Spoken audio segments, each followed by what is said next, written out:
Welcome to The Explainer. Today, we're diving into a question that millions of smokers are asking themselves, but the answers just seem to get muddier and more confusing by the day. So let's just get right into it. Look, if you're a smoker, this has almost certainly crossed your mind. You see headlines, you hear warnings, but then you also see ads saying vaping can help you quit. It feels like you can't get a straight answer. Well, you're not going crazy. The situation is incredibly complicated. And in this explainer, we're going to unpack exactly why. To really get to the bottom of this, we have to start with the most basic question of all. What is the actual, scientific difference between lighting up a cigarette and taking a puff from a vape? Honestly, it all boils down to one simple but really important word: combustion. When you light a cigarette, you are burning tobacco. That fire creates smoke, and that smoke is filled with thousands of chemicals, including tar. E-cigarettes, on the other hand, don't burn anything at all. They just heat up a liquid until it turns into a vapor. That one difference, no fire, is the key to this entire debate. And this famous quote from a researcher way back in 1976 really nails it. It gets right to the heart of the whole harm reduction argument. The idea is that people are hooked on the nicotine, but it's the tar, that stuff you only get from burning tobacco, that causes the vast majority of diseases we link to smoking. So, working from that principle, major health organizations like Public Health England and the Royal College of Physicians over in the UK came to a pretty startling conclusion. They estimate that vaping is at least 95% less harmful than smoking. So, okay, if the science seems that clear, why is the debate here in the US so heated? Well, that's where the regulators step in. Here in the United States, the Food and Drug Administration, the FDA, has this massive job of regulating all these products. And let me tell you, their job is anything but simple. Before the FDA can give the green light to any new tobacco product, including an e-cigarette, the company making it has to prove it meets a very specific legal standard. It has to be appropriate for the protection of the public health. Sounds pretty straightforward, right? But what does that actually mean when the rubber hits the road? It means the FDA has to do this incredibly tricky balancing act.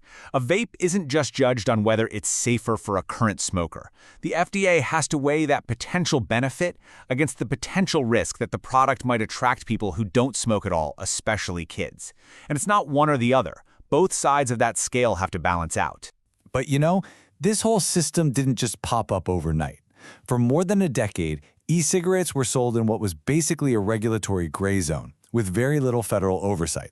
It wasn't until 2020 that every company finally had to submit their products for an official review. That huge delay created a kind of Wild West market.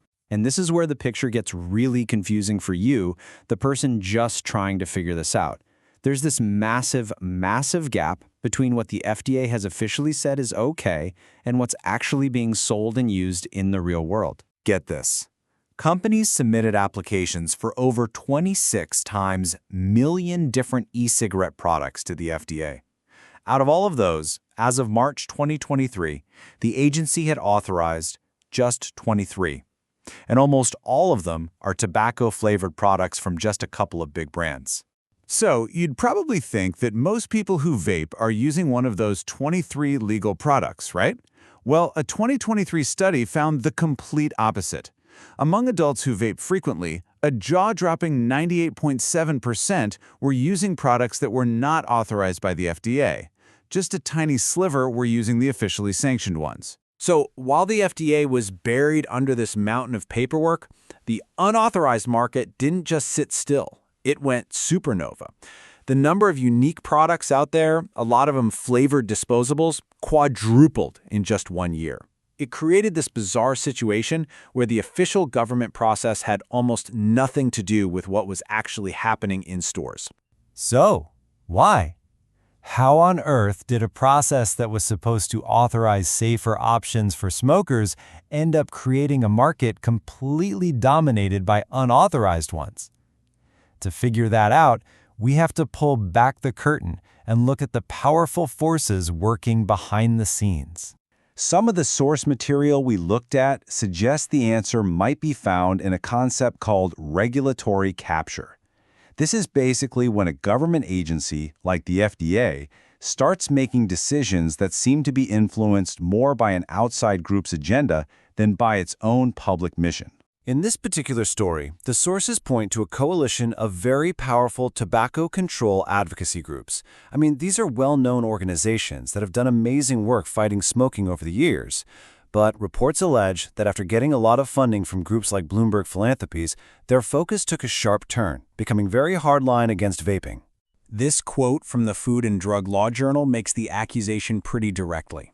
It claims there was a two-step capture. First, that these advocacy groups were captured by the priorities of a major funder, and second, that the FDA's policy was then captured by those same advocacy groups. And here's the bottom line. According to these sources, all of this intense political pressure completely threw the FDA's balancing act out of whack. The focus shifted almost entirely to the youth side of the problem, and that led to what was basically a blanket policy of denying applications for any flavored products, no matter what kind of evidence was submitted about how they might help adult smokers switch. Okay, let's take a breath. We've gone through the science, the regulations, the chaotic market, and the politics. So let's bring it all back to you, the smoker who's just trying to make a smart choice. What does all this mean? Let's just break it down into 4 key takeaways. First, the core science hasn't changed. No fire means way less harm than smoking. Second, the FDA is stuck in a regulatory paradox, trying to solve 2 opposite problems at the same time.